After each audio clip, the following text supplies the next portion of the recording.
శివాయ గురవే నమః. శ్రీమాత్రే నమః. హయగ్రీవాయ నమః.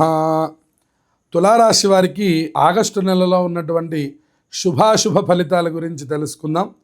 ముందుగా గ్రహస్థితిని మనం గమనించుకున్నట్లయితే అనుకూలమైనటువంటి కాలం, పంచమ స్థానంలో ఉన్నటువంటి రాహు సంచారం, అలాగే శని 6వ స్థానంలో చాలా విశేషమైనటువంటి యోగాల్ని అందిస్తున్నాడు. చిన్న చిన్న అనారోగ్యములు, స్వల్ప అనారోగ్యములే చిన్నగా చికాకులు పెడుతూ ఉండడం మనకు కనపడుతూ ఉంటుంది. అలాగే అష్టమ కుజ దోషం ప్రస్తుతం వెంటాడుతూ ఉన్నది. దానివలన ఏ పని ముట్టుకున్నా చిన్న చిన్న ఇబ్బందులు కలుగుతున్నాయి. అలాగే ఎప్పుడైతే కుజుడు యొక్క మార్పు జరిగిందో అక్కడి నుంచి కాలం అనుకూలమైనటువంటి స్థితికి ఏర్పడుతుంది. వ్యయంలో శుక్రుడు, భాగ్యస్థానంలో కుజుడు, అలాగే రవి సంచారం కూడా లాభంలోకి రావడం, మధ్యస్థానం నుంచి అంటే నెల మధ్యకాలం నుంచి ఈ రాశి వారికి పూర్తిగా అనుకూలంగా ఉంది అని చెప్పుకోవచ్చు.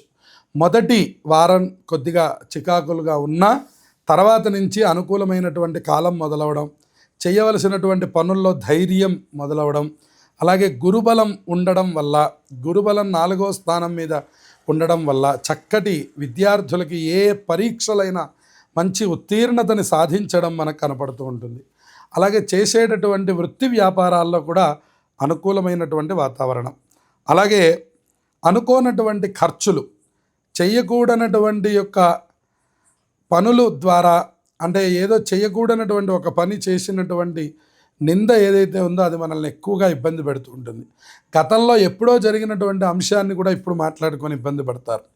అలాగే మన తోటి దగ్గరటువంటి వాళ్ళే కొంచెం శత్రుత్వాన్ని పెంచుకోవడం, మన మీద కొద్దిగా ఇబ్బందికరమైన వాతావరణాన్ని గురి చేయడం మనకు కనపడుతుంది.